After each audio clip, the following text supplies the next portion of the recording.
We got like tons of snow here. That's nice. You It's have a bunch almost of all melted snow.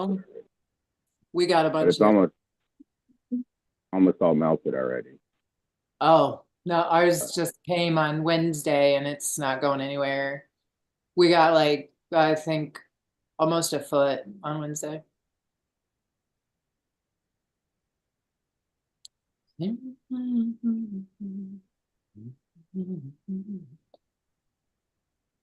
right.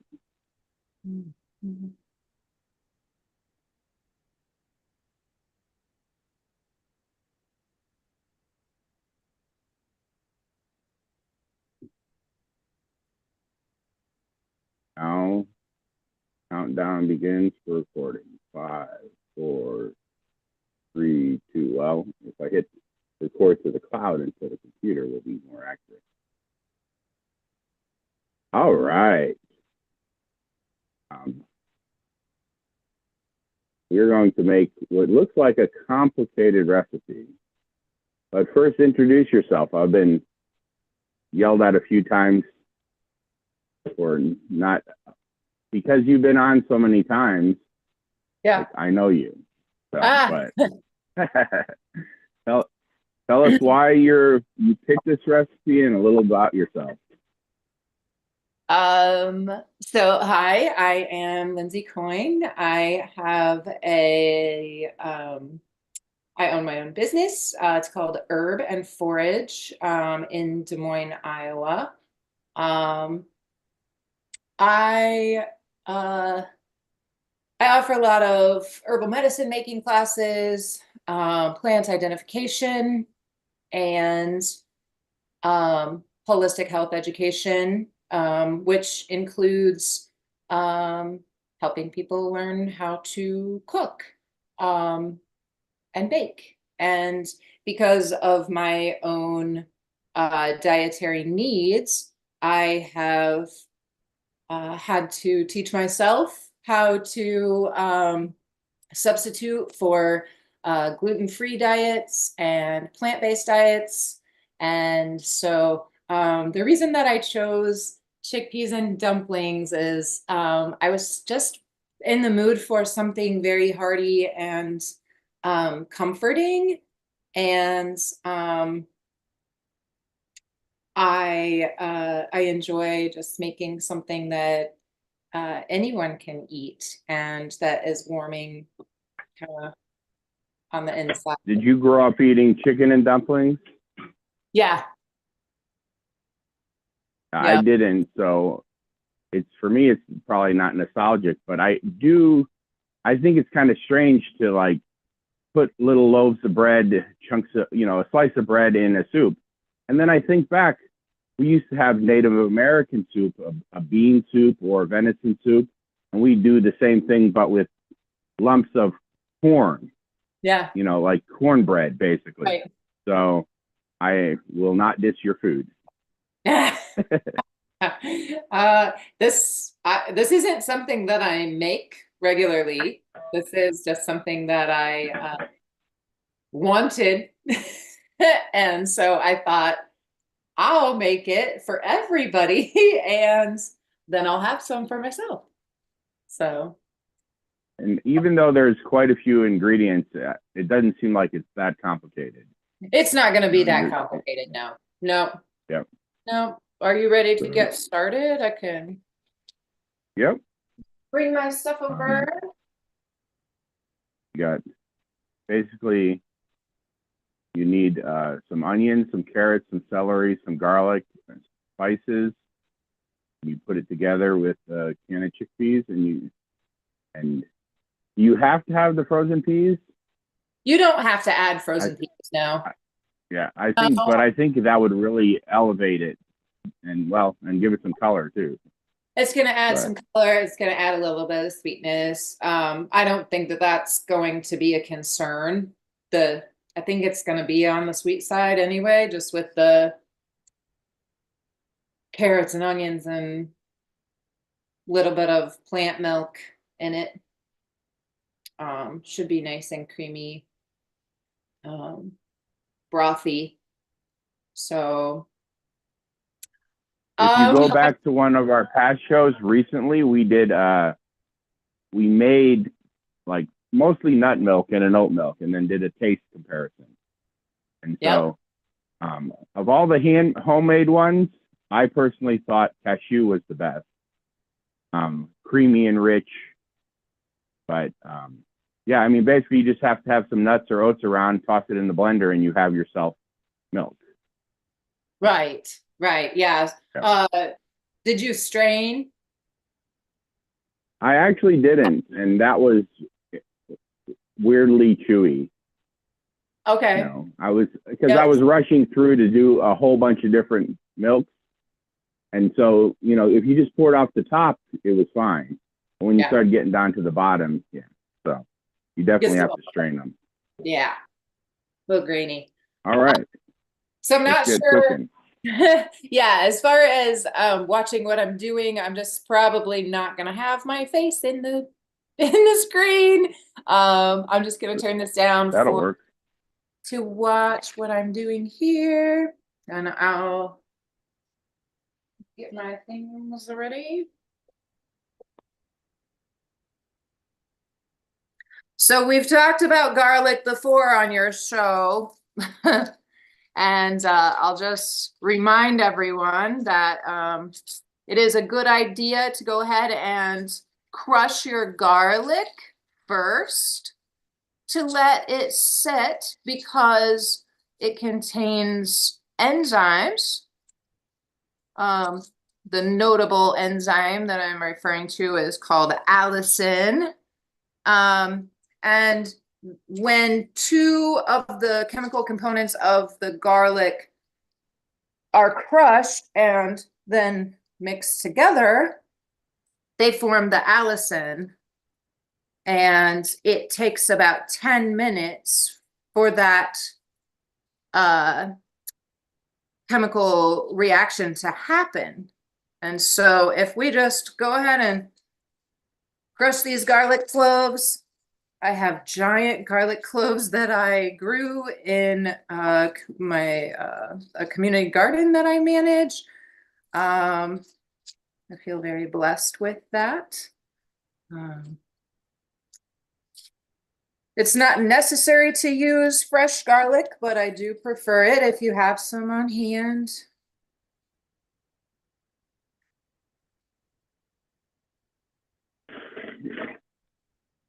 Yeah, my book about simple living is coming out, and people always think you have to move to the country to live a simple life, but there's a lot more access to. I feel like there's a lot more access to food in the city and community in the city. So I love that you're doing a community garden. Yeah, it And I is. didn't know that about the garlic. Oops.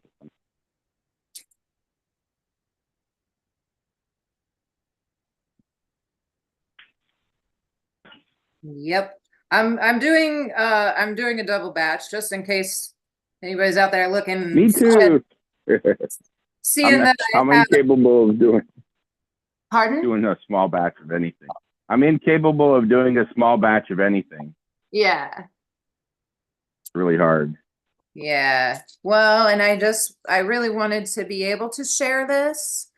And I recently moved.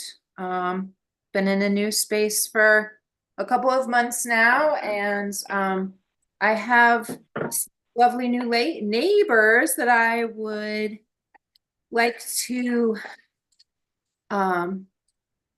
just get to know a little bit better. And I thought that this would be a great way to do that. Just invite them over for some chickpeas and dumplings, and we can have good conversation around the table. I find that food really brings people together. Yeah. I'll, It's so much nicer to share and have someone sitting at your table. It's always exciting to see, like, people whose countries are at war or don't get along, and that when they're sitting down to have a meal together, people are not country. Mm. Individually, we don't have to hate each other just because someone else does. Mm-hmm. And then you find out a lot of foods are very, very similar. I was recently in Malaysia and we had this wild fern dish that I grew up Native American dish, very similar. It was like a native Malay dish. Mm-hmm. All right, so we're just, you said it takes 10 minutes, huh? I never knew that. Yeah, so I like to do the garlic first and then chop up my onions. And while I'm doing that and then sauteing the onions, that garlic will be ready in just that amount of time, basically. Now I save all the garlic skins. And I just realized I never do that. I mean, not the garlic, the onion skins. Yeah. But I realized I never do that with the garlic just now. And that's how I make my broth is I just boil onion skins and the carrot tops and the celery bits that, Yep. you know, normally throw away. But look Yep. at that. I mean, that's a beautiful onion soup, which is just made from the skins and the bits that you normally throw away of onions. Yep. Yep, that's how I do mine as well. I don't have any on hand, just I've used it all up, so I did have to purchase some for this. And it's very expensive. You're probably like, oh my goodness, I'm buying this. Yeah, yeah, it really does. I luckily had 1 quart left.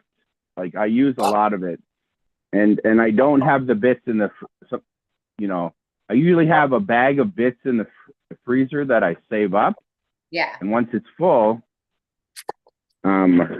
that's when I put it in the pressure cooker and let it cook its broth out. Oh, you do yours in the pressure cooker.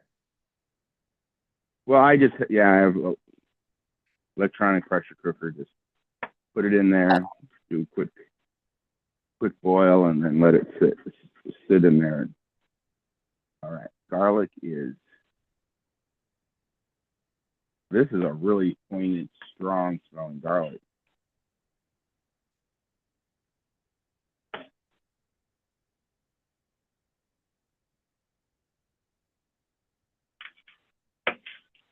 I had seen Jane, but I don't see her now. She usually pops on to chat and then doesn't stay for the cooking. She doesn't usually have good internet. Oh, okay.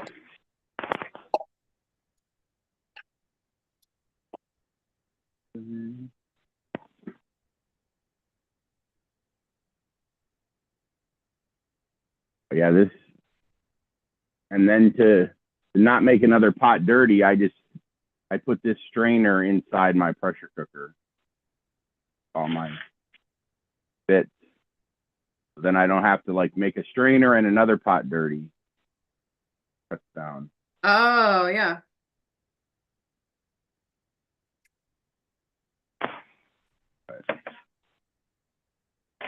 Oh, this onion doesn't look too good. Look at that. Oh, yeah. It's all mushy inside. Yeah. What I'll do is instead of throwing that away, and it become broth later. And the same with the little garlic that was a little mushy. But I've been finding onions like that a lot more recently. I wonder what that's all about. You know, I have a special trick for cutting onions without crying. Oh, really? I've tried everything and I've never had one. I think I'm just emotionally invested in my cooking. Yeah, yeah. Well, some people, all their emotions come out of their eyes, right? Um, so if you put a wet towel closer to the onions,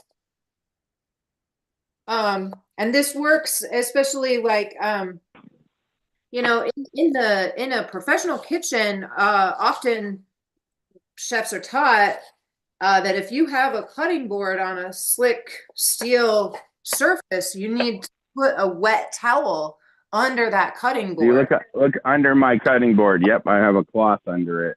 Right. Keep it from sliding around. Is it wet? I don't make it wet, no, because I leave it under there Okay. permanently. So the thing that is attracted to your eyeballs is a chemical that is looking for moisture. So therefore, if you set a wet cloth closer to the onions, the chemical will be drawn to the moist cloth rather than to your eyeballs. Okay, I'll give it a try. Yeah. I'm gonna put a little I'm going to put a little avocado oil into my pan. I'm going to have a little bit higher heat for this. So I prefer avocado oil over olive oil when you're using high heat. So just getting my heat started, maybe like medium heat to throw these onions in first. Get a little saute on them.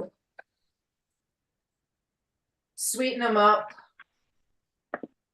soften them up.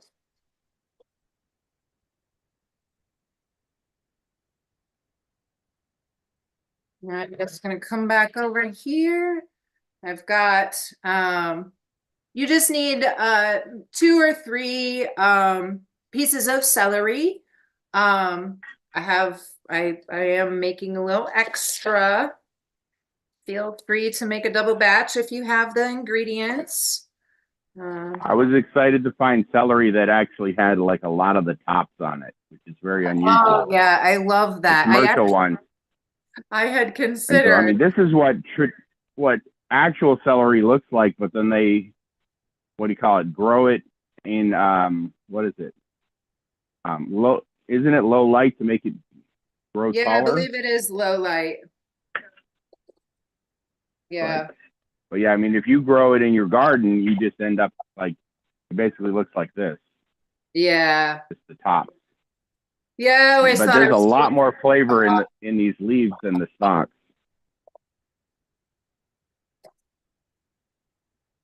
Yeah, I really do like the tender leaves for soups.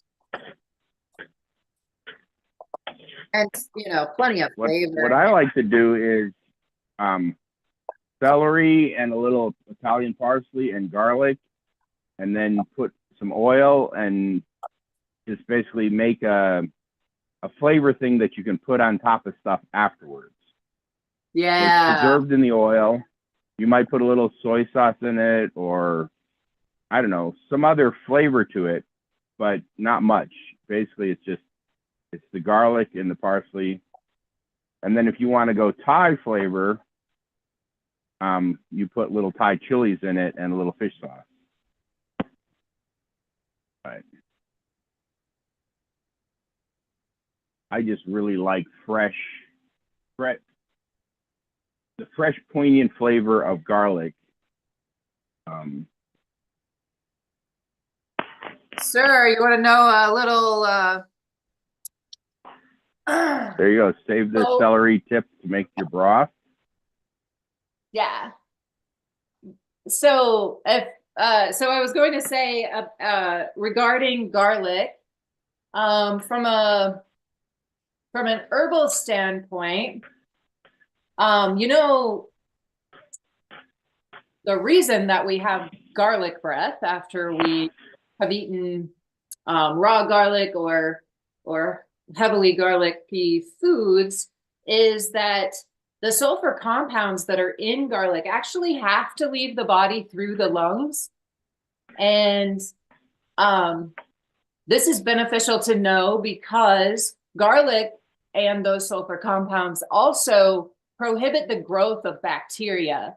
And so when I start to get sick, I immediately chop up a bunch of garlic. I usually put it in honey. Now you can have something like garlic honey that has been sitting for a really long time, and you can just take a spoonful of this garlic honey. The properties of the garlic have been infused into that honey. It's like a syrup at this point.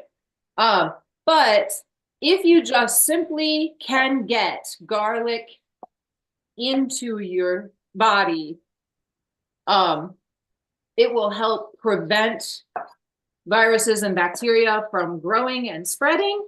And then it also will prevent any of that from growing within your lungs because the garlic is exiting the lungs.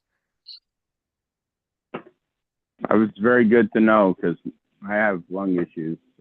Yep, I've always, maybe that's why I've survived all these years, because if I don't put garlic in something, it's not food. Yeah. Yeah. I always thought it was just I was keeping the dead people away, the zombies, right? But I guess maybe that's folks' tale to say keep the bacteria away. Yeah.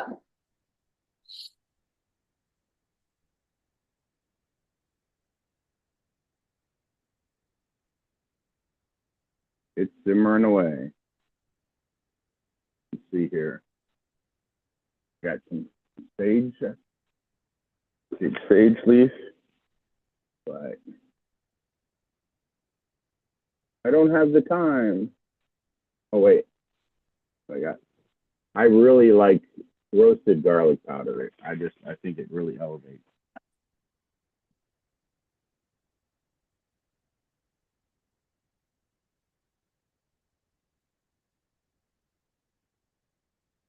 Just giving the onions a good stir. Don't forget about them.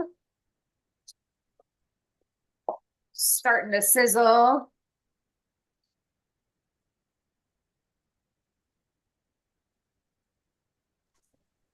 That's one thing I really love about induction cooking. It literally was like sizzling immediately. Like, there you go. Mix them chef style. All right, carrots. Again, any of these bits I'm cutting off, I'm saving. Make my next batch of broth. Yes.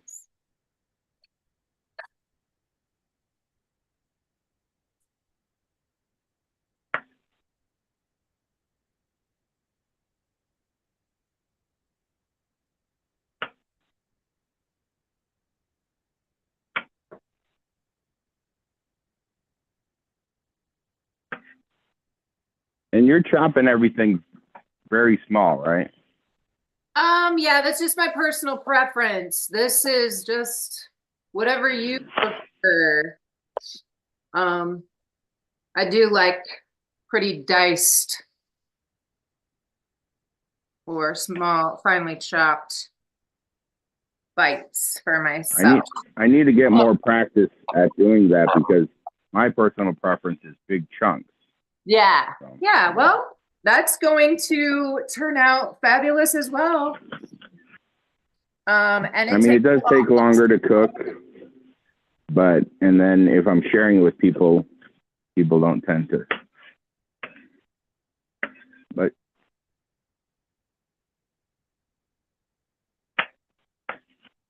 and it also is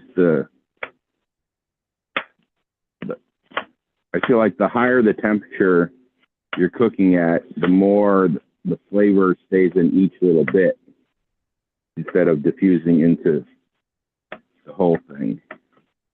It's an interesting observation. Instead of slow cooking, I think spreads out the flavors, and faster cooking holds it in. Which is why, like, sometimes if you fry something, a quick, really hot, it will sear and hold that temperature in, right? Yes. Hold that flavor in. Yes. All right. Kitchen's now smelling like fried onions and fresh cut carrots and garlic.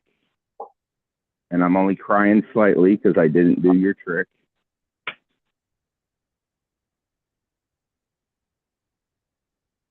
Well, I mean, another reason for that is like we don't want our garlic to burn before our onions are softened.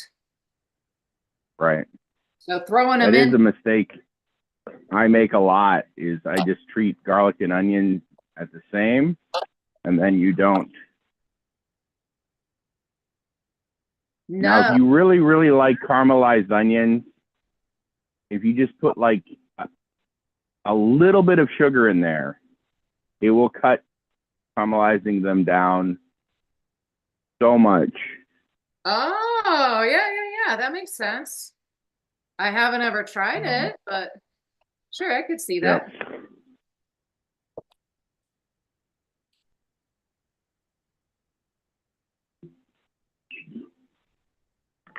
Because I mean, basically, you're caramelizing the sugar in the onion, and so especially if you don't have very sweet onions.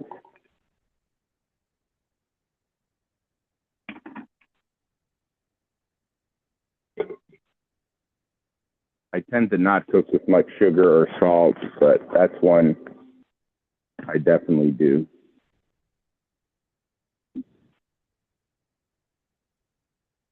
Yep.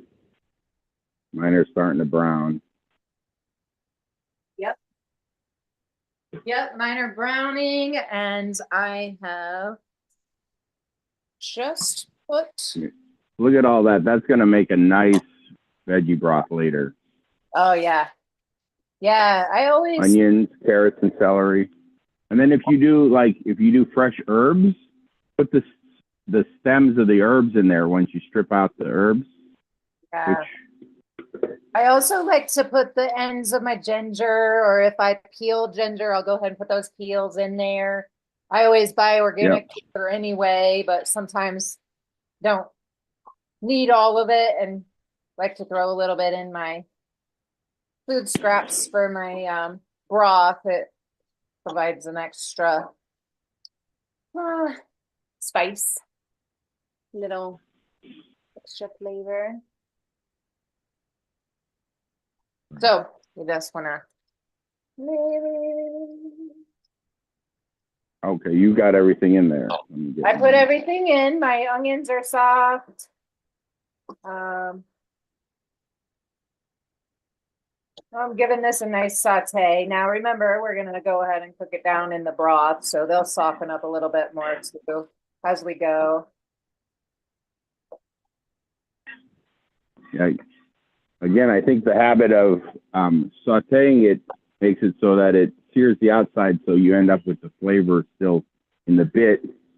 Yeah. And not, if you want to, not use veggie broth, what you can do is do half sauteed and half not. And then the flavor will release from the carrots and the onions and stuff more into the broth. Oh, yeah. Yeah. But you do have to cook it longer. Yeah. But partially, the idea of using broth is a commercial kitchen idea where they're whipping things up real quick.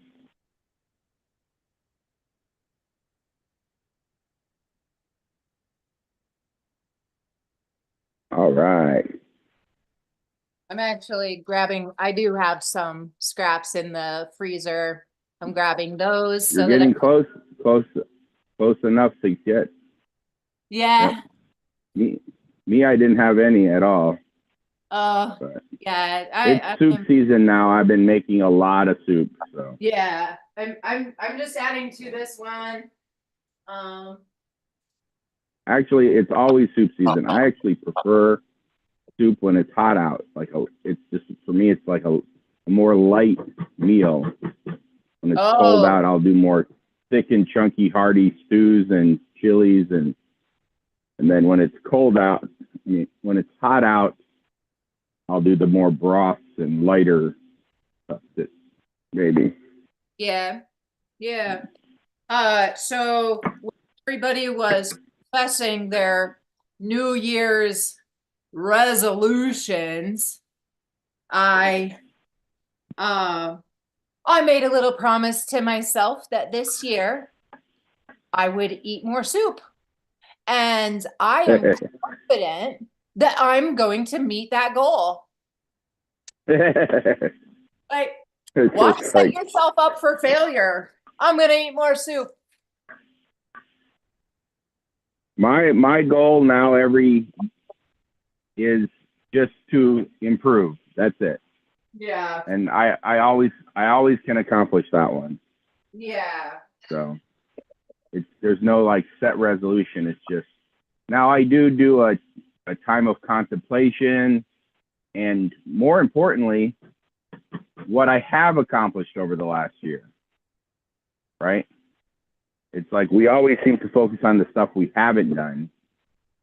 I'm going to focus a little bit on the stuff I have done, Oh, and then yeah. like pat myself on the back a little bit and then say, how can I do that more?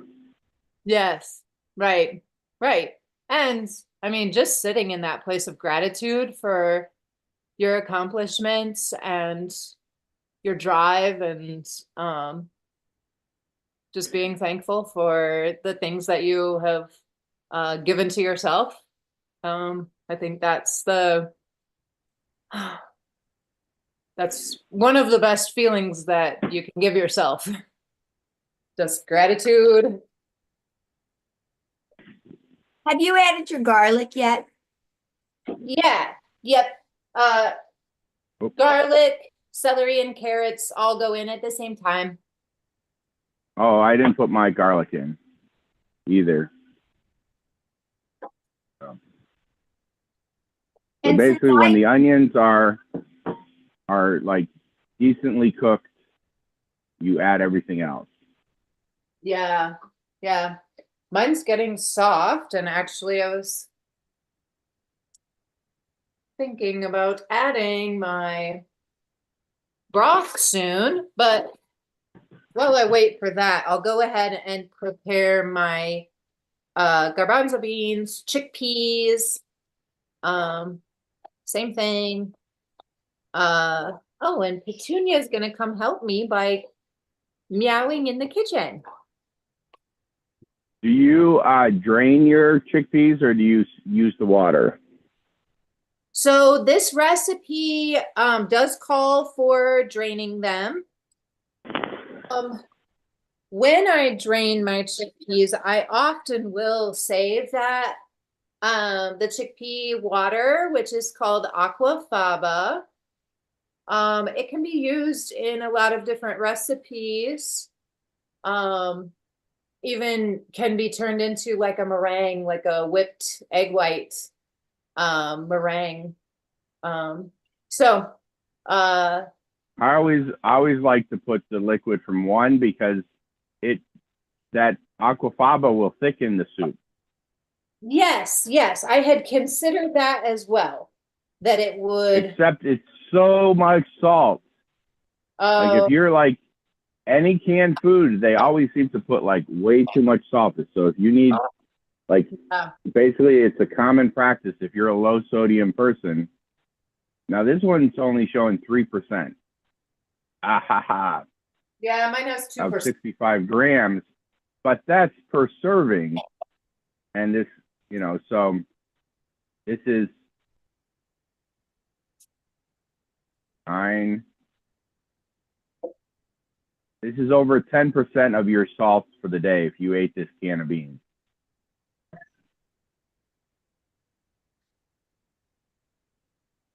Do you have any idea why they're called garbanzo and chickpeas? It's like most of the world calls them chickpeas, and only like America seems to call them garbanzos. Oh, that's an interesting. So I have not figured out why. So, and I would have thought garbanzo was from like Italy or something. I don't even know. And maybe that's it. It's like Western versus Eastern, but I don't know. Because the celery and carrots, you can technically eat it raw. If you like it more chewy, you could probably just like stir fry it for just like a minute and then pour your broth in right away. Yeah. Right? Yep. Like you don't have to like cook them real tender. Mm-hmm. All right, I'm gonna pour out the broth. Like whenever I do that, I always feel so guilty that I'm wasting something. Like the bean flavor, the good bean flavor, pouring it out. Oh yeah, no, you don't feel like you need to do that. Go ahead and add it to your pot, especially if you're used to it. Some people who have a sensitivity to eating beans can have less of a reaction if you drain and rinse. You know, so I think some digestive systems Well, definitely with what is it? Kidney beans. Kidney beans. yeah. You actually have to. They're actually slightly poisonous. So you actually have to cook them, drain the water off, and then put new water in. Otherwise, you will get digestive issues. It's the only bean that I know that's 100% true. So all right. before you add your beans and broth, you can use a quarter cup of flour, 3 tablespoons flour, to just coat those veggies. Okay, and it'll be for thickening it, yeah. Yes. I have some leftover polenta, the cornmeal that I want to use up. Okay, that sounds. What do you think? Oh yeah, I would use. I always feel so accomplished when I finish a bag of something. Yeah. So I've been having it set here. Yeah. And of course I'm gluten-free also, so. Right. And I'm just using a gluten-free 1-to-1 flour, all purpose.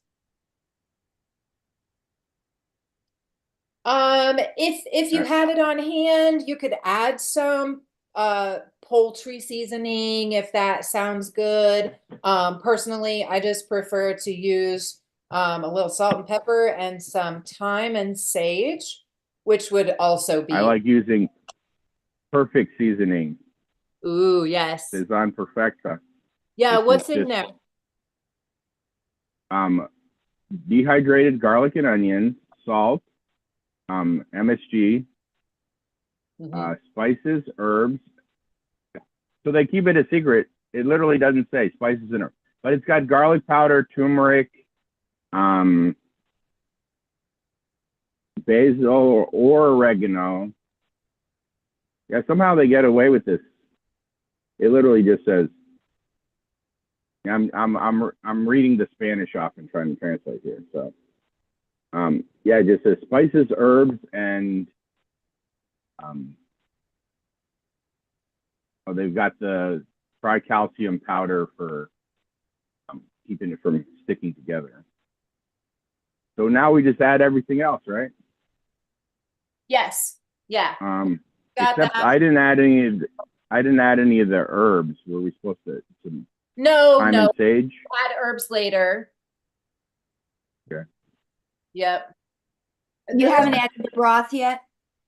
You can go ahead and add your broth. Well, did you add a little flour? Not yet. I forgot that. Okay, yeah, do the little flour first, and that will kind of coat those veggies. And then. And also, like, you get the, what do you call it? The cheap flavor of slightly browning / burning the flour. Yes, it does add a depth, a little umami, right? Now, how many people here wash the bottom of their cans to get the little bit of flavor in the bottom? If you look on the bottom of a can, there's always a little bit of. Yeah. Just, I don't know, a little bit of, I don't know. I grew up poor enough. I guess I always do that. I just rinse the bottom of the can. There's always like some bean residue down there. I don't want to waste. Yep. a tablespoon of flavor.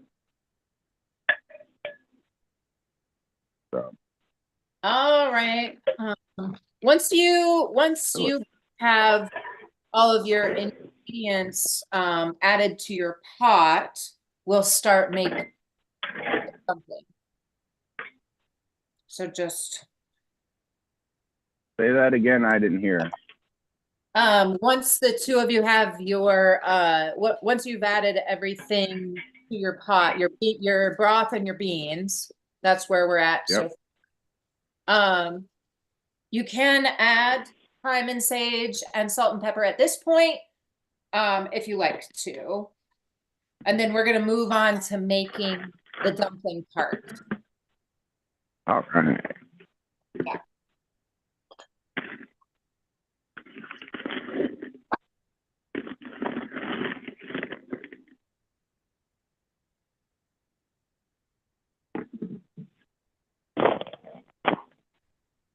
So I'm using Pamela's gluten-free flour. There are lots of flour substitutes that you could use for this recipe.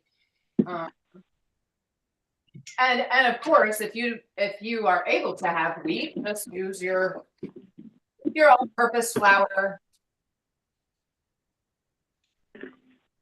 We're just modifying it for those who can't have wheat. 1.5.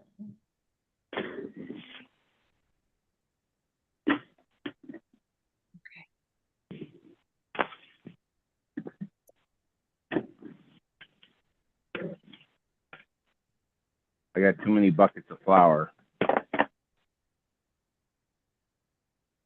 And they're decently marked, but.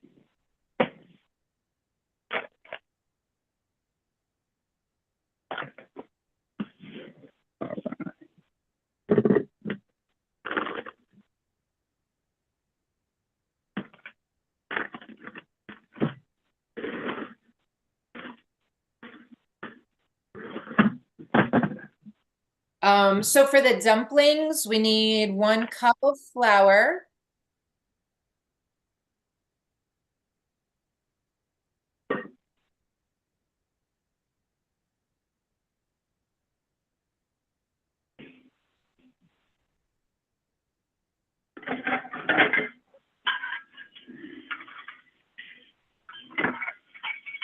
And we still have the soup at medium. You still have it up at medium. Yeah, mine is just about warmed up at this point. It's just now starting to steam a little. Oh, I think I steamed my wooden spoon enough that it bent a little bit. Just like, These things happen while you're cooking.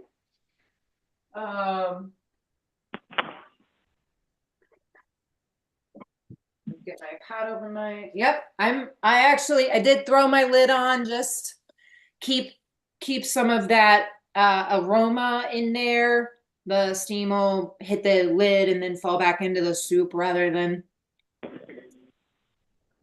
putting all that. You haven't added the cup of the milk No, we'll do that last. with, Yep, okay. yep. all right, 1 cup of flour.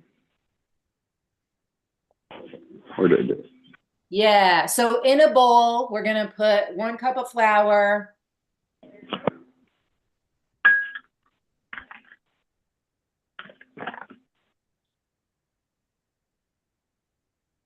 Oh, I forgot the baking powder. Let me go grab that.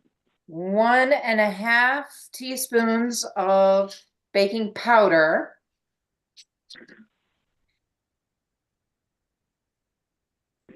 You can measure with a spoon or measure with your heart. Teaspoon of garlic powder if you're using it. I'm gonna go ahead and do 2 in mine. We do want to add some salt to the dumplings. I mean, do, but it's advised things.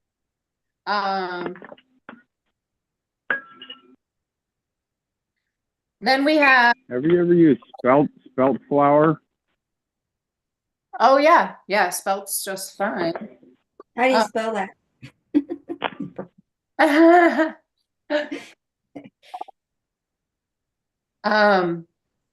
It's gonna be 2 tablespoons of oil and a half cup of milk of choice.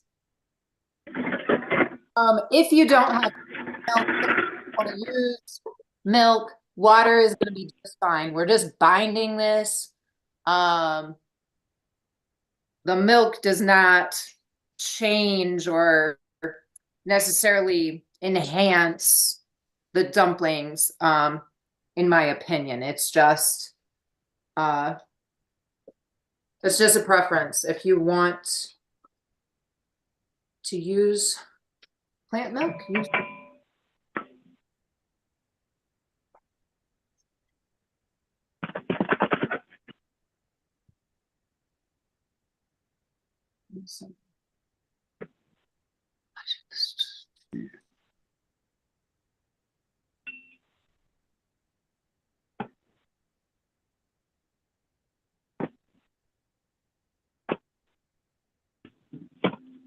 All right.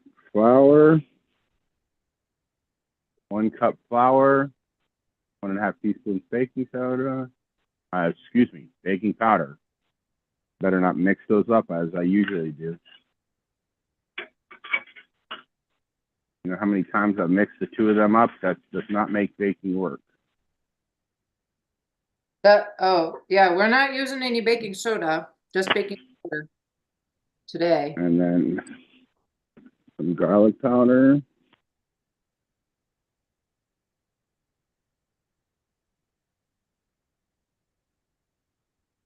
One teaspoon of garlic powder.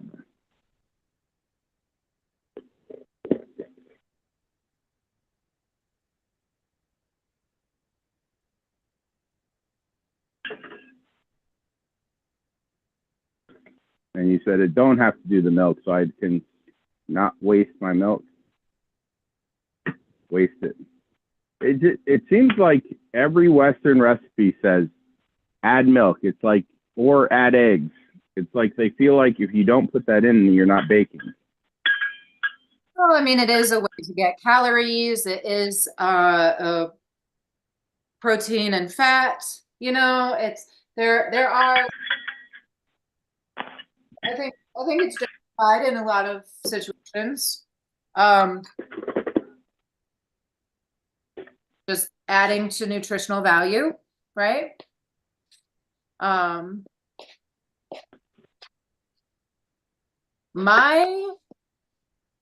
mixture is definitely too dry, so I'm just gonna have to add more until it is the right consistency.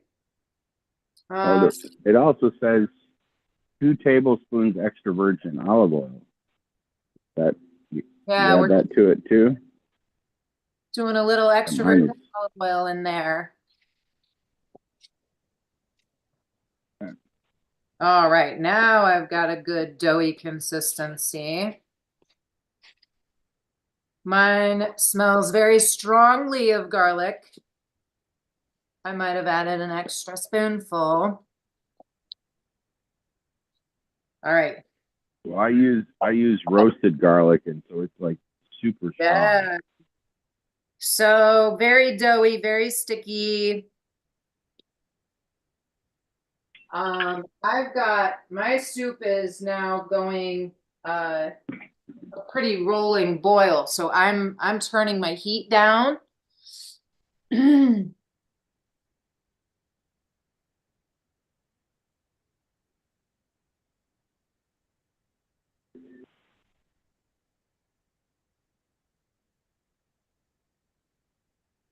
And you don't want to overmix them. Once they come together, just leave it be, so that they are not tough dumplings. I hope I didn't overmix mine.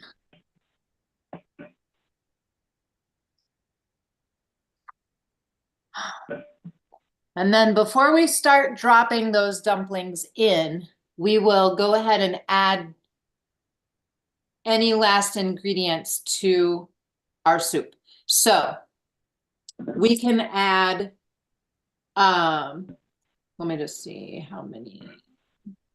You got One, cheese and you can add a cup of frozen peas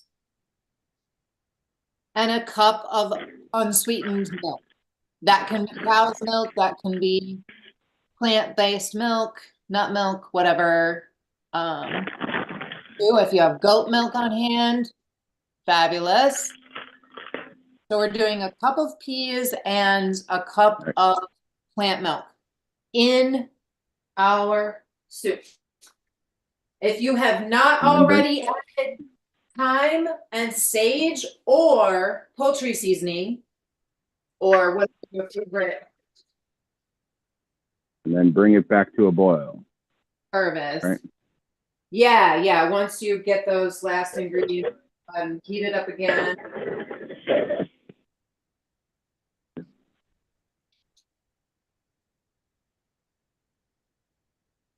Let my bread rise a little bit. Okay, I need sage.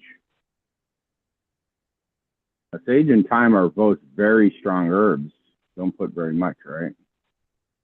They're both, pardon? Sage and thyme are both very strong herbs. Oh yeah. So you have to be careful to not put too much. Yeah, very strong herbs and great for this season. I actually use sage and thyme quite a bit for, thyme is great for sore throats. Sage and thyme will both help to make the respiratory passageways inhospitable to germs and viruses. Yeah. So I often take these herbs and just put some into a bowl of steaming water and throw a towel over my head. And then I'm inhaling the essential oils of the thyme or sage or oregano. These culinary herbs are so great in times of sickness. So people didn't know that when you're getting a chicken soup with some thyme and sage in it, it might be the thyme and sage that's doing it more than the chicken. Yeah, and the garlic. Yes, your herbs and spices are definitely part of healing foods, right? Food as medicine. Food as medicine. If you do it right. Like I always used to say, good food. So $1 burger doesn't include the cost of the quadruple bypass surgery later. So factor it in when you buy good food that you're actually saving money from going to the hospital later. Yes. Yeah. Since I'm adding my sage and thyme and I'm going to add peas and milk, I'm also going to go ahead and salt and pepper right now. You can just wait, leave it up to your guests, just put it on the table. I'm just going to throw a little because I am planning on sharing this with some people. I like to put just a little bit of coarse restaurant black pepper. It's a thicker, and just put a little bit in there. And then they can later, put the fine powder pepper to enhance it. Yeah. Yeah.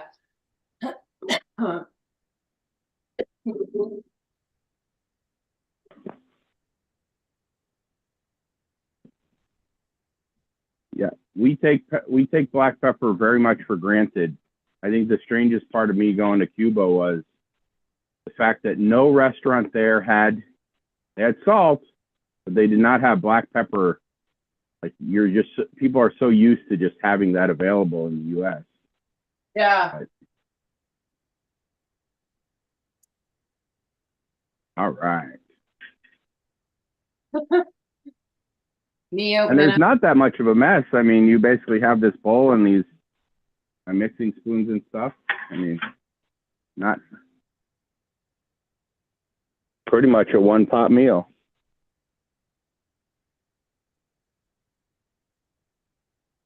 Yes, sir. I'm gonna let that heat back up because we just cooled it down with our cheese. So let that come back up to temperature.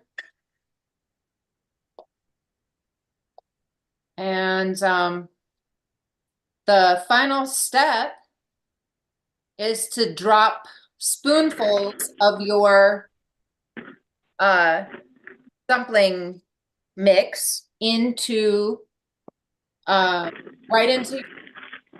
So you could take the time to make those small round balls. You know, you could uniformly create your dumplings, or just take a small amount. What size? Like, there's, Yeah. like, this Yeah. is more like, Keep in mind, like, um, yeah. So keep in mind that like you do want them to be small enough that you could fit it into a spoon with a little bit of your veggies. And so the smaller the better then, almost. I feel like I like smaller, yes. Yeah. And I mean, when they cook, do they puff up, like, because it's got that baking? They're not gonna puff up too much. Okay. Yeah, they shouldn't change size too much.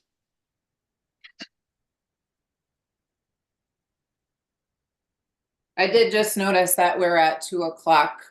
But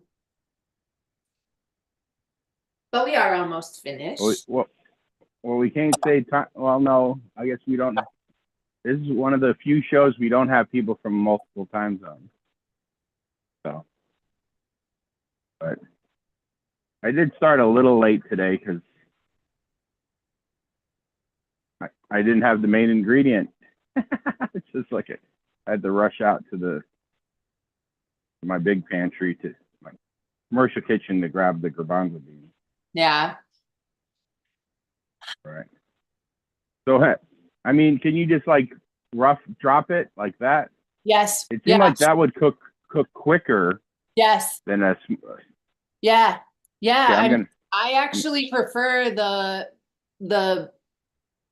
random or the rough size. Yeah. yeah, Rough. Yeah. little rough dumplings. All right. I'm gonna start dropping some rough ones. It's really boiling. Yeah, and I like that you that's went ahead and got those all ready beforehand. Then they're all gonna cook pretty evenly, right? My soup's not hot enough to drop mine in yet, but yours is.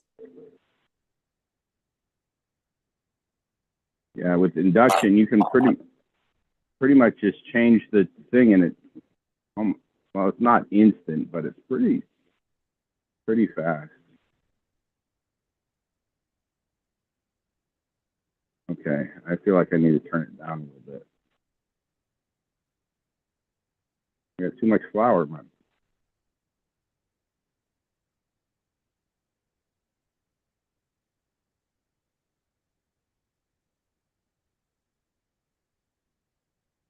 Now this part, you never cover this part up. You always just cook it open. You put a lid on the soup and cook your dumplings for 15 minutes. I need to make sure that the dumplings are covered here. The soup is actually pretty thick. Yeah. Thick. Yeah, it is. Mine looks pretty thick too. Yeah, they're like floating on the top. Yes, yes. I know with the corn, when you do the corn ones, they're so dense, they drop, and once they're cooked, they float to the surface when we're doing the corn ones. That would be a nice visual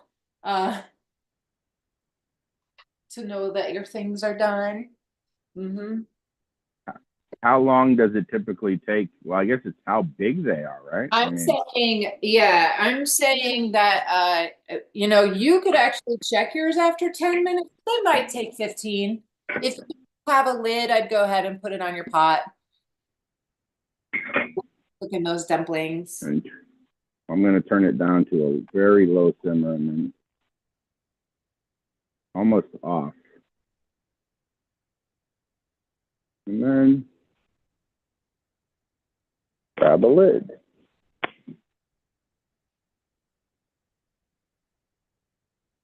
All right, I think we're done then. Until it's time to eat it. Yeah. But that is Not much. Includes all of the instructions to create your own chicken and dumplings.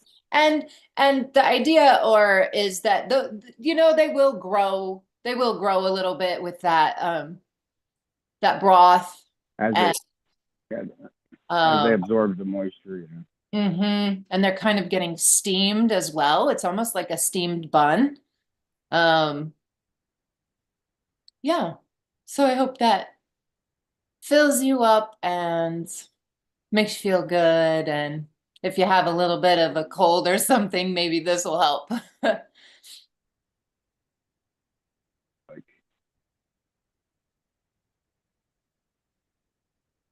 You have to go play in the snow. This is like perfect for afterwards. But, yeah, warm you back up. all right. Anybody else have any questions? Just like this, I was expecting the smell to be a lot stronger, but it's very like subtle. Like, you know, it actually smells like chicken soup. Yeah. I'm sorry to say anybody who's like turned off by that, but it reminds me of, yeah, making a chicken soup and on a cold winter day.